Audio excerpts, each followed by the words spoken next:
โรคหวานชนิด2นี้เกิดขึ้นมาก็ย้อนว่าปัญหาอันหนึ่งเกี่ยวกับการต่อต้านธาตุอินซูลินหรือว่า insulin resistance เพราะว่าตนตัวทานบ่ทำงานตามปกติในเมื่อธาตุอินซูลินควรจะทำให้ธาตุหวานอยู่ในเลือดทานนั้นลดลงตามที่ทานเห็นมาแล้วอันนี้ก็เป็นการแตกต่างจากโรคหวานชนิด1หรือว่า type 1 diabetes เพราะว่าชนิดนี้บ่มีธาตุอินซูลินอยู่ในโรคหวานชนิด2หรือว่า type 2 diabetes การดำเนินเวียกของม้ามหรือว่าตับอ่อนนั้นจะลดลงตามเวลาอย่างฉะนั้นตับอ่อนหรือว่าม้ามของทานจะบ่ปล่อยน้ำธาตุอินซูลินออกมาเฮ็ดเวียกให้ธาตุน้ำตาลอยู่ในเลือดของทานนั้นเป็นปกติ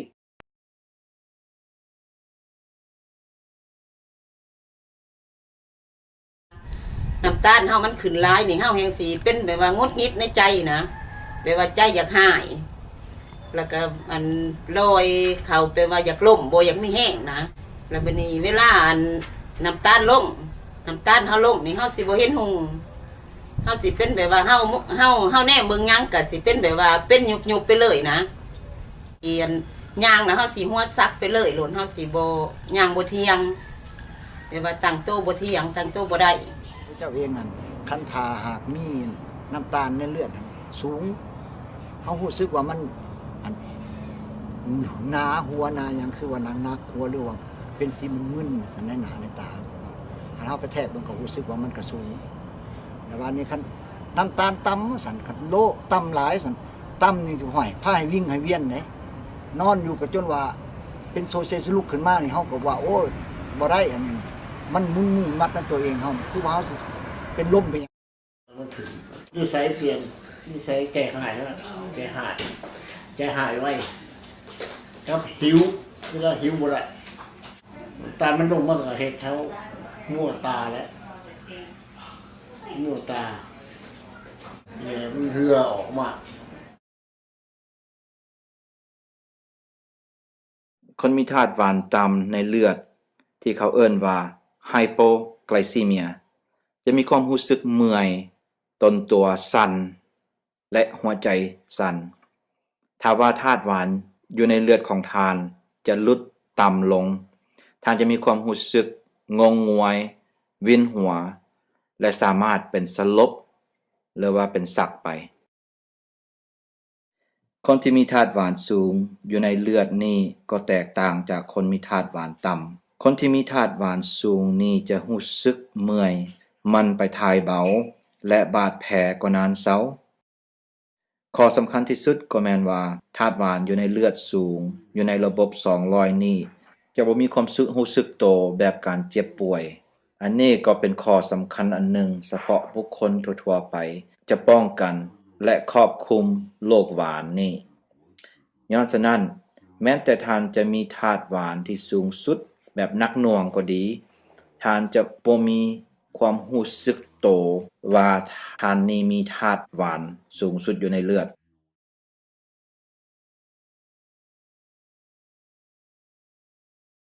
โรคเบาหวานนี่คันเฮา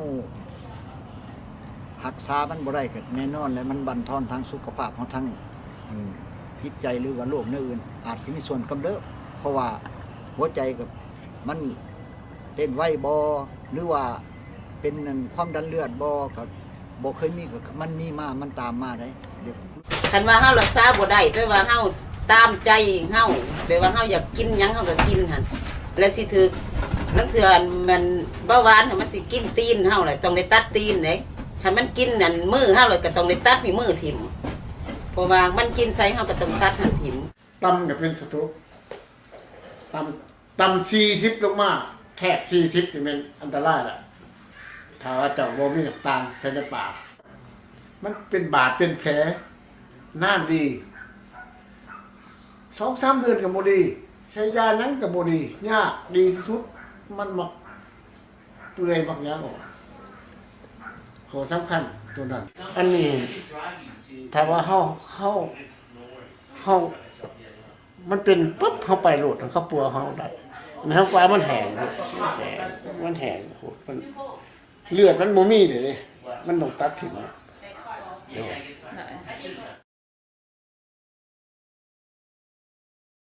ถ้าว่าธาตุหวานอยู่ในเลือดของทานนั้นอยู่สูงสุดตลอดไปในเวลายาวนานทานจะเริ่มมีปัญหาสุขภาพร่างกายก่อนนั้นข้าพเจ้าขอฝากคำเว้าว่าถ้าท่านสามารถป้องกันและควบคุมโรคหวานนี้ได้ท่านจะไม่มีปัญหาสุขภาพร่างกายที่ร้ายแรงโรคหวานนี้เป็นโรคที่เราสามารถควบคุมได้ถ้าว่าท่านมีธาตุหวานสูงอยู่ในเลือดเป็นเวลายาวนานโดยเฉพาะแล้วก็เป็นไปหลายๆปีท่านสามารถจะเริ่มมีโรคหวานอยู่ในแก่นตาท่านจะเริ่มมีปัญหาเกี่ยวกับมักไขหลังและมักไขหลังของท่านนั้นจะบ่ทำงานและต้องเลือดอันนี้จะนำพาท่านเข้าสู่ฐานะฟอกเลือดหรือว่าไปเปลี่ยนเอามักไขหลังไหมท่านจะบ่มีความรู้สึกอยู่ในตีนอันนี้เขาเอิ้นว่า neuropathy อันนี้แม่นอันตรายที่สุดย้อนว่าในเมื่อท่านเหยียบเหล็กตะปูไปท่านจะบ่รู้สึกเจ็บปวดตัวเองว่าตัวเองเหยียบเหล็กตะปูอันนี้ก็สามารถทำให้ท่านเป็นอักเสบอยู่ในตีนอันร้ายแรงจนฮอดถึกการตัดตีนของท่านไปปัญหาชนิดอื่นนั้นแม่นเฮาเอิ้นว่าปัญหาที่จะนำพาเฮ็ดให้เฮาเป็นโรคหัวใจและเฮ็ดให้เส้นเลือดแตกอยู่ในสมองย้อนด้วยเหตุนี้คนที่มีโรคหวานต้องพยายามเบิ่งความดันเลือดและระบบไขมันในเลือดเพื่อป้องกันโรคหัวใจและรักษาเส้นเลือดอยู่ในสมอง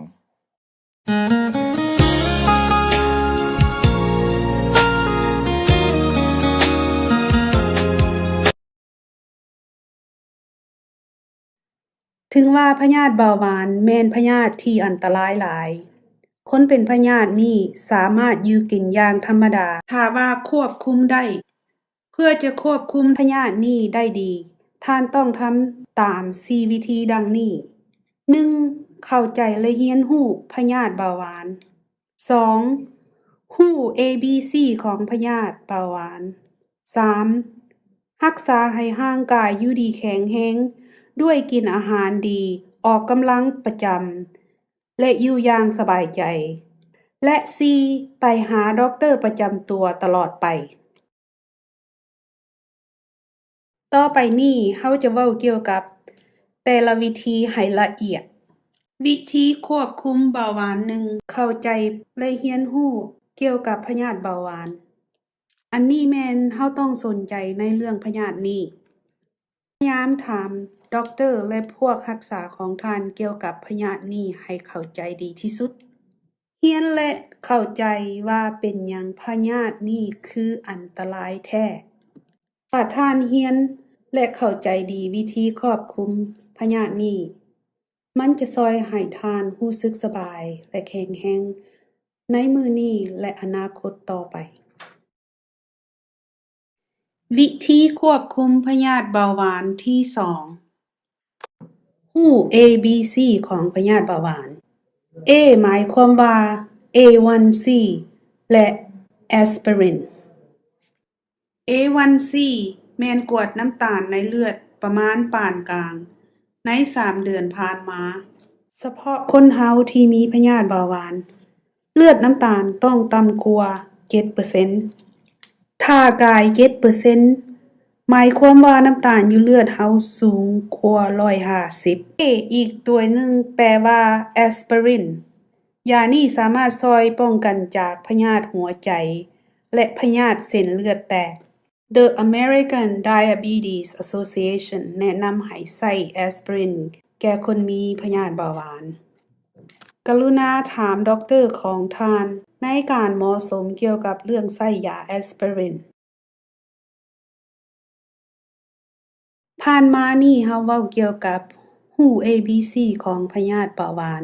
ต่อไปนี้เฮาจะเว้าเกี่ยวกับ B หมายถึงเลือดดันหรือว่า blood pressure มันสำคัญแท้ๆที่ให้ท่านกวดและเบิ่งแยงเลือดดันของท่านเลือดดันสูงสามารถเฮ็ดให้หัวใจเฮาเฮ็ดเวียกหนักและเลือดดัน